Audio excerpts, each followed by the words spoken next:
In this video, we will learn 4 things. Number 1, how to plan a straight line path. Number 2, how to execute a straight line path in real-time execution. Number 3, how to plot a graph of the joints, positions and velocities. And number 4, how to study the effect of singularity to robot motion. First, we look at the script, and we need to add a path planning code.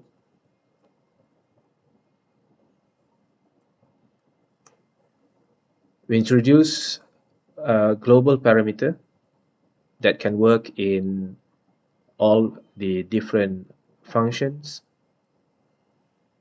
and we establish the starting point and the end point. To understand the point in context, let's take a look at the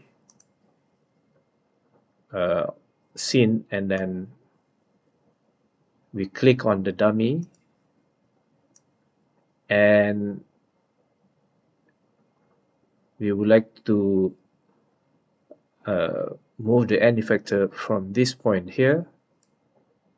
So this point there is somewhere around x 0.3, y negative 0.25 or 275 to somewhere here in the straight line motion, where x is equals to 0.3 and y is 0. Let's say plus 25.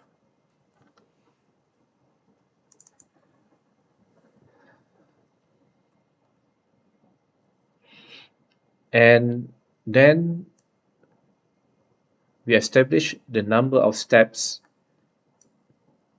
in between the points. Let us start with some small number, let's say 10. So this 10 is representing the number of points between the start and end point that the end effector must visit to perform a straight line motion. And after that, we need to calculate the intermediate point along the straight line. We introduce a vector called path points. Inside, it will hold the x and y value. For I in range num steps plus 1, we introduce the value of x and y at each of the num steps. So we have start point 0 to plus I times end point 0 minus start point 0 over num steps, and y equals to start point 1 plus I times end point 1 minus start point 1 over num steps. What does that mean? Let's see.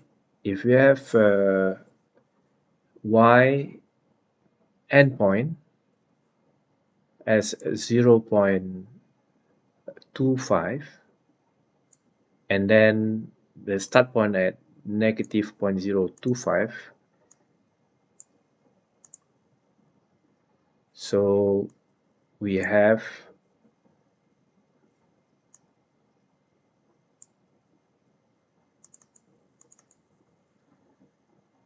point 0.25 minus negative 0.25 equals 0.5. And then we have over the num steps. The num steps that we have for now is 10 over 10. There we have 0.05. That represents the increment of the steps. So we have y start point at negative 0.25 plus the first I is 1 and then I times 0.05. So we have 0.25 negative plus 0.05. So the next y point that the n effector must visit is negative 0.2. So with that, we append all the x value and y value for each of the num steps into the vector path points. We can print the path point to see the value, and we create a counter,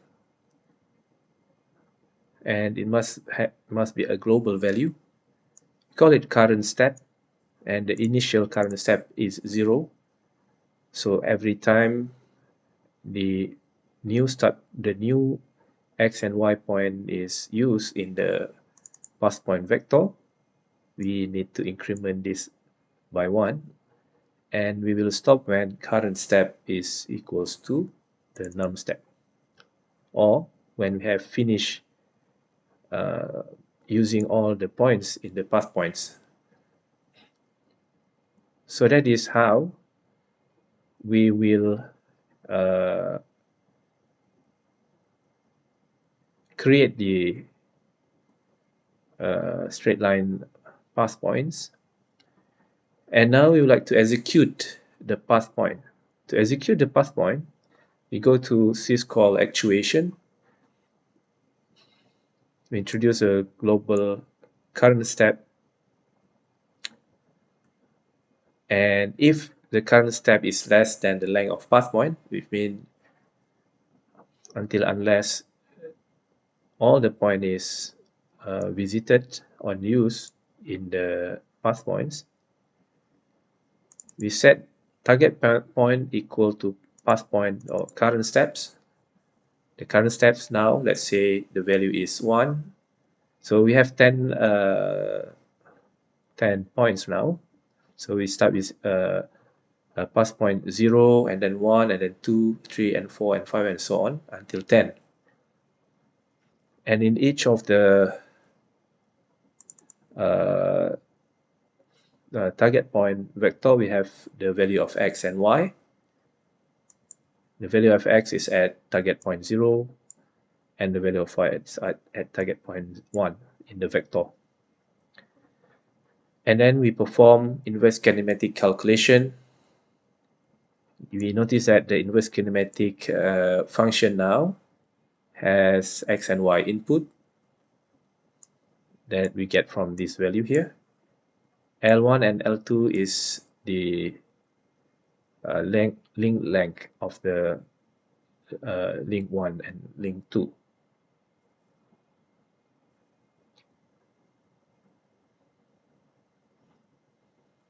And if we continue from the previous video, we need to change the inverse kinematic function a little bit. So if we visit the function now, the function now have x and y value as an input argument, and we comment out the x and y value that we get from the dummy. Remember previously the x and y value we get from by moving the dummy around in the scene, but now we want to comment them out, and we receive the x and y value from the path point. The rest is the same. Okay, and what else do we need? After IK calculation, we can then move the joint by setting the joint target position to the new value of self joint angle 1 and 2 as the output of IK here and there.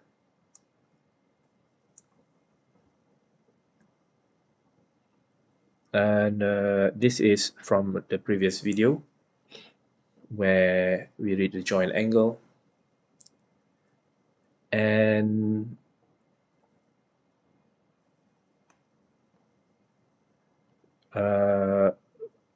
as a stopping a condition, and we need to check if the target point is reached. We have 10 target points now.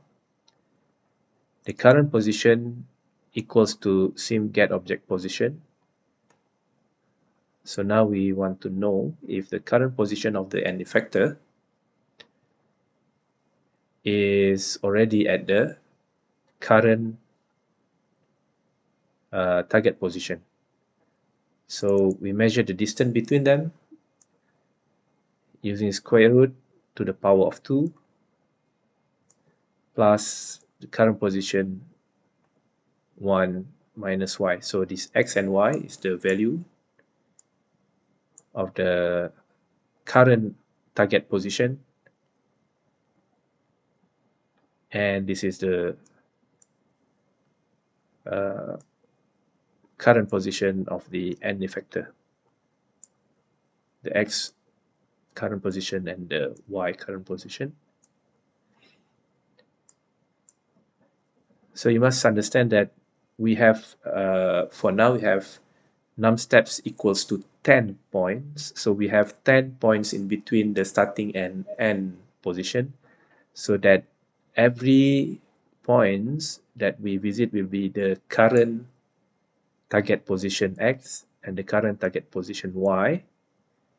If the distance to the target, between the target and the current end effector position is less than certain threshold, then it means that it has almost reached the target position, and we can move to the next target position by adding current step plus equals 1. Okay, and this is the end of the situation where the path is already complete. So you see at the beginning when we add the if, it is the if for the current step less than the length of the path point. So if the current step is already equals or more than the length of the path points, which means the size of the path point, which means the current step is more than the bigger than 10 for this first setting, then it will move out from that condition, and then it perform generate a status of path complete stopping simulation using the add status bar message. So let us try this out.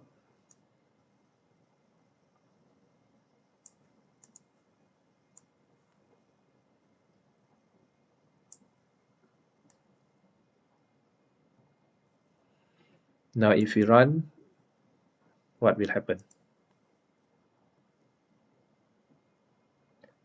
You see the end effector is trying to move along the straight line.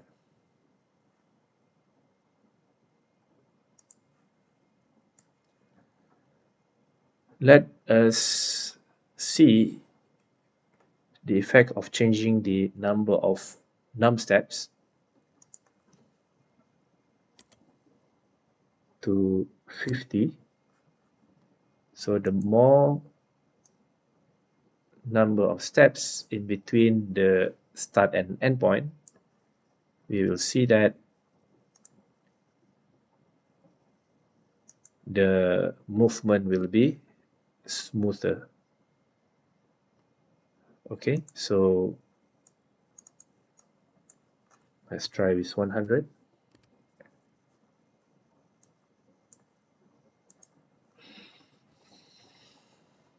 Become smoother and smoother.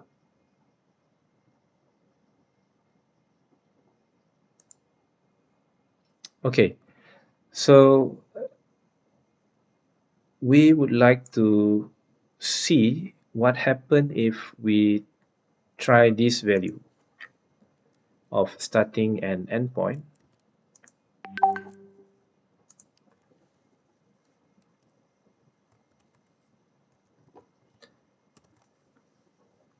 This is to see the singularity effect. So where is the start and end point now? We have moved the x value to 0. So we will see that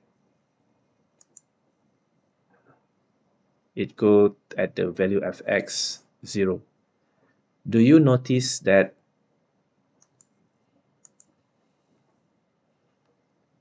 when the theta 2, which is this join here, is almost equals to 0, there's a huge increase in theta 1 velocity, right? The theta 1 velocity, you can see that the link 1 moves suddenly from this vicinity to here in a very high speed. One more time. Now, we would like to study the singularity effect better. We want to add a graph. So if we click graph here,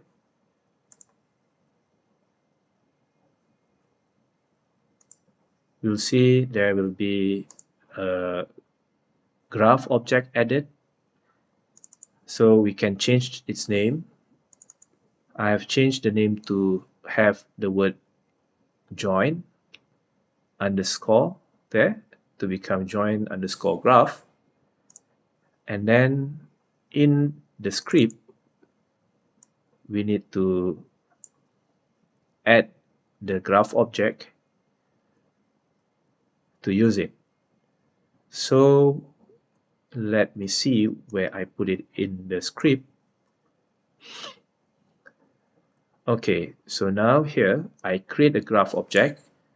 First, I get it the graph handle of the object by writing this line sim.getObject, and this is the label, the name of the object, join underscore graph. And after that, I get the join graph stream. So I have created 4 lines here. Number 1 is join 1 graph stream. Number 2 is join 2 graph stream. And number 3 is join 1 velocity stream. Number 4 is join 2 velocity stream. So these lines, if you can see, is created using this function sim.addGraphStream. So it takes several input parameters. First is the handle. We get from here self.graphHandle. So then we understand that all the 4 lines will be plotted in the same graph. We can create more than one graph plot and give them different name. But now we understand that the 4 lines will be plotted in the same graph. And these are the labels. The first, we want to call it join 1 position. Second, join 2 position. The third, join 1 velocity. And the fourth, join 2 velocity. And this is the label of the unit that they have. Red stands for radian, and the velocities in radian per second. Okay, and then this is indicating the color of the different lines. Okay, just and this parameter, just let it remain as 0 value for now. And after we create the uh, graph object, we like to then deploy it. So we go to the syscall actuation, and we would like to add some lines there to update the graph data. So the graph data we get from join position and velocity. So to get the value or to get the data, we use this API, sim.getJoinPosition and sim.getObjectFloatParameter. Okay, so just follow this line there.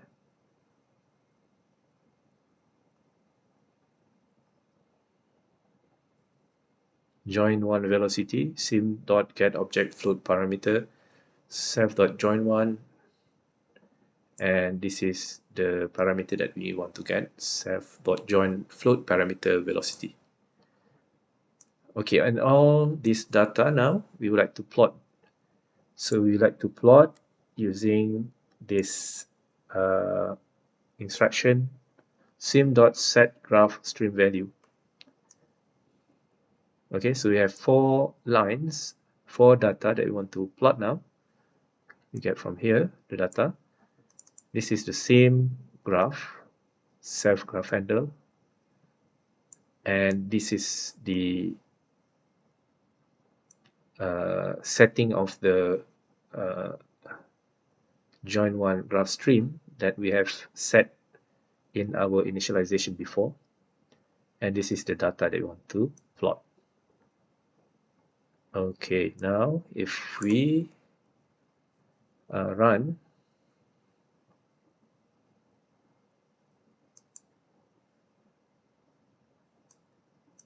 let me run it one more time. So if we run, you will see something like this, come out. All right, this is the graph. One more time.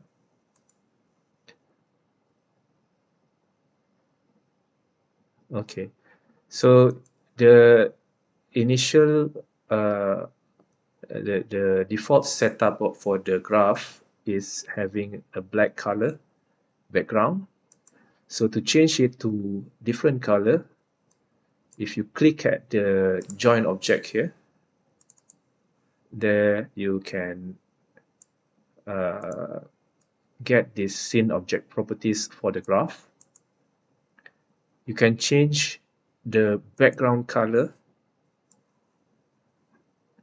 I set it to white, so you can set it to black, for example, or blue. So when we run, it will be black. Okay, and we can set the grid color to white, for example. If we run, then the grid color become white. I like a bright background better, so I would like to set it to white background with black grid.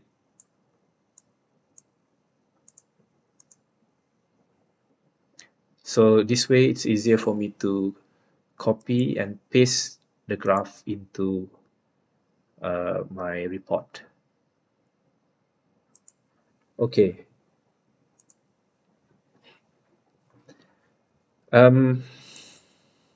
So let us study the motion of joint 1 and 2.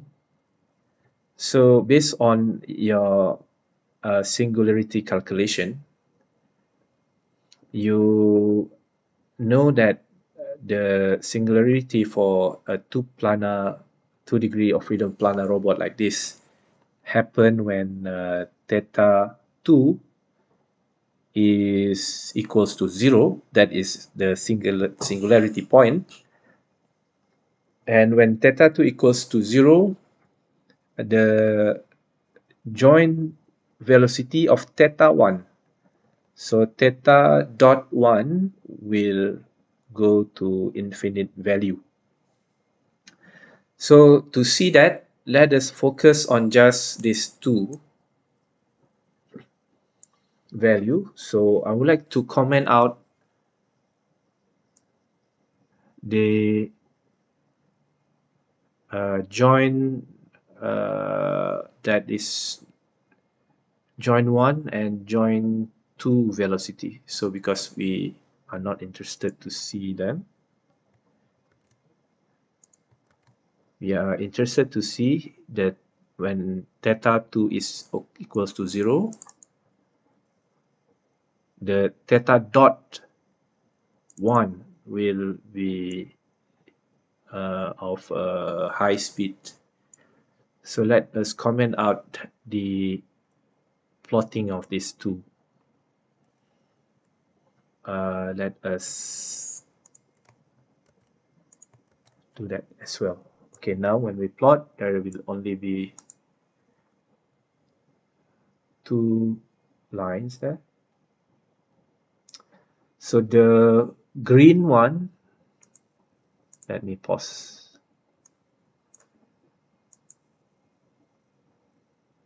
Run, pause, run, pause. Okay. The green line is representing join 2 position, and the blue line is representing join 1 velocity in radian per second. So this is in radian, so it means that it's go from 0 to 3 point, if we move somewhere here, somewhere 3.14, this represent a complete cycle if you notice.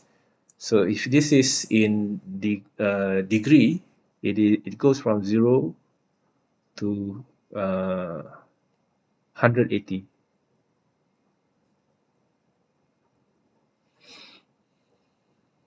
Okay,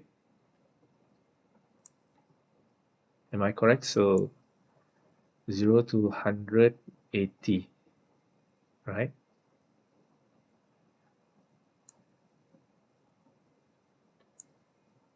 So how to know that? So if we transform the number from radian to angle, we need to divide by 180 times pi. Okay, so pi is 3.14.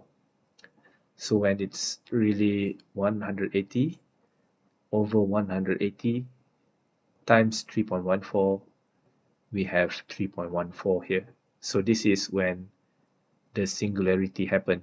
So it happened when theta 2 is equals to 0 or 180.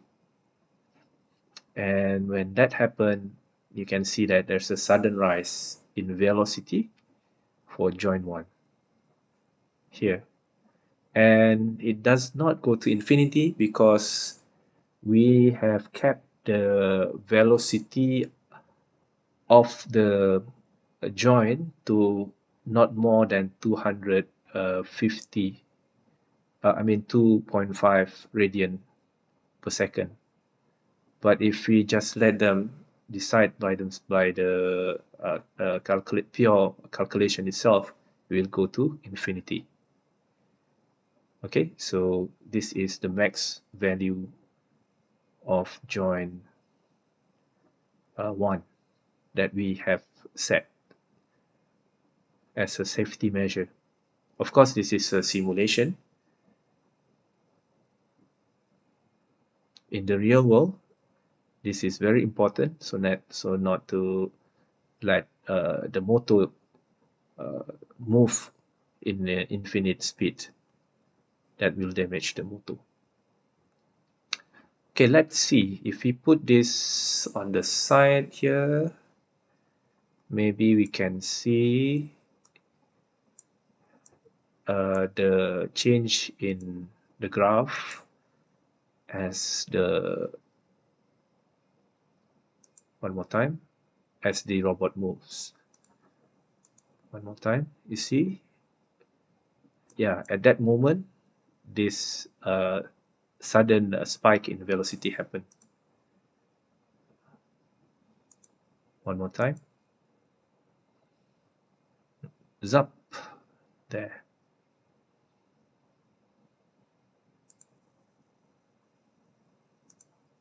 Okay, so that's about it, and let's see if we have finished our lesson outcome. We have looked at how to plan a straight line path, how to execute a straight line path in real-time execution, how to plot a graph of joints, position and velocities, and we use the graph to study the effect of singularity to robot motion. Okay, so to avoid singularity, what we can do is one of the way is to avoid movement near the singularity point. So if we use a value that does not require join to be 0 or 180 or 0 to 3.14 radian, then the graph will look better. Let's see.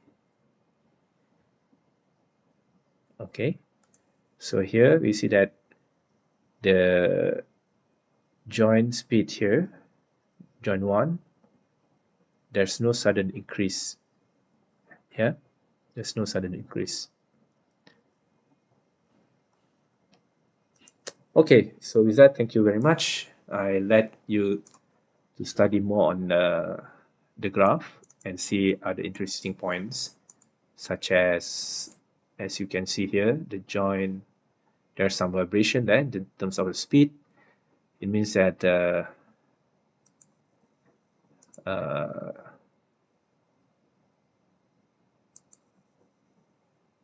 there's some interesting things going on there. You can also try to plot the position of the end effector in the x and y plane using this x and y graph and see whether it really produces a straight line or not. Thank you. See you in the next video.